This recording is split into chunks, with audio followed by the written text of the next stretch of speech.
وزیر خزانہ مفتاح اسماعیل کا کہنا ہے کہ پیٹرول مہنگا کر کے پیسہ گھر نہیں لے کر جا رہے، پہلا ہدف ملک کو سری لنکا بننے سے بچانا ہے۔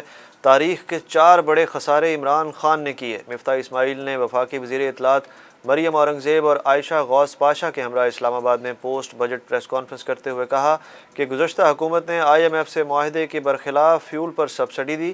عمران خان نے جعلی چیک کاٹ کر بھاگ جانے والی حرکت کی ہے۔ گیس کے شعبے میں 400 اور بجلی کے لیے 1100 ارب روپے کی سبسڈی دی گئی ہے۔ انہوں نے کہا کہ 25 لاکھ دکانداروں کو اس سال ٹیکس نیٹ میں لے کر آئیں گے۔ 95 خرب 2 ارب روپے کا وفاقی بجٹ پیش۔ سرکاری ملازمین کی تنخواہوں میں 15% اضافہ، گاڑیاں، موبائل فونز اور سگریٹ مزید مہنگے۔ بجٹ میں وفاقی حکومت کے کل اخراجات کا تخمینہ 9,502 ارب روپے، پروگرامز کے لیے 800 ارب، دفاع کے لیے 1523 ارب، پینشن کی مد میں 530 ارب، HEC کے لیے 65 ارب روپے کی رقم مختص۔ عوام کا ملا جلا ردعمل۔ ملک میں مہنگائی کی شرح تاریخ کی بلند ترین سطح پر پہنچ گئی۔ مہنگائی کی مجموعی شرح 23.98% ریکارڈ کی گئی۔ ادارہ شماریات کے مطابق ایک ہفتے میں مہنگائی میں 2.5% کا اضافہ ریکارڈ کیا گیا۔ 33 اشیاء ضروریہ مہنگی ہوئیں۔ وزیر اعظم شہباز شریف اور وزیر اعلیٰ پنجاب حمزہ شہباز سمیت دیگر ملزمان کے خلاف منی لانڈرنگ کیس میں ضمانت کی درخواست پر فیصلہ محفوظ کر لیا گیا۔ دوران سماعت FIA نے منی لانڈرنگ کیس میں مفرور 3 ملزمان کی رپورٹ عدالت میں پیش کی۔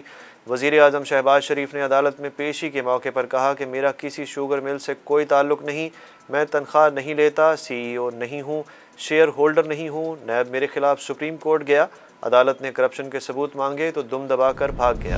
پاکستان کے سب سے بڑے صوبے کا وزیر خزانہ کون ہوگا؟ اتحادی حکومت تاحال فیصلہ نہ کر سکی۔ پیپلز پارٹی اور نون لیگ دونوں اہم ترین وزارت کے خواہش مند۔ مسلم لیگ نون مجتبیٰ شجاع الرحمان کو وزیر خزانہ لانا چاہتی ہے، جبکہ پیپلز پارٹی اپنا وزیر خزانہ لانے کی خواہش رکھتی ہے۔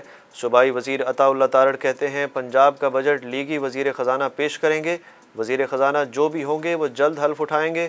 پنجاب کا بجٹ 13 جون کو پیش کیا جائے گا۔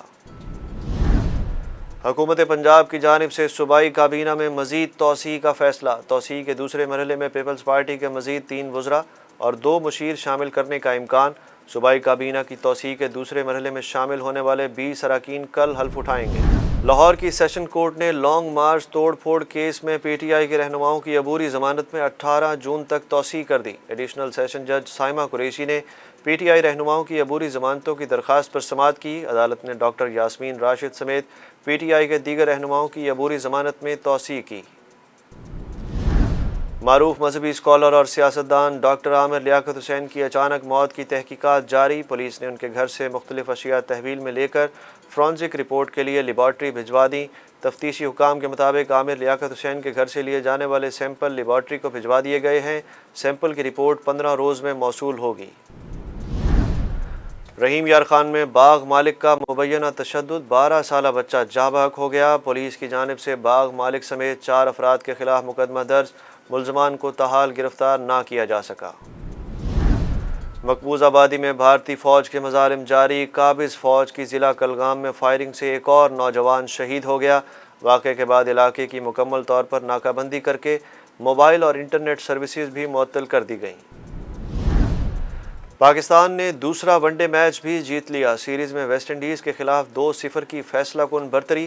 پاکستان کی جانب سے دیے گئے 276 رنز کے ہدف کے تعاقب میں مہمان ٹیم صرف 155 رنز پر آؤٹ ہو گئی۔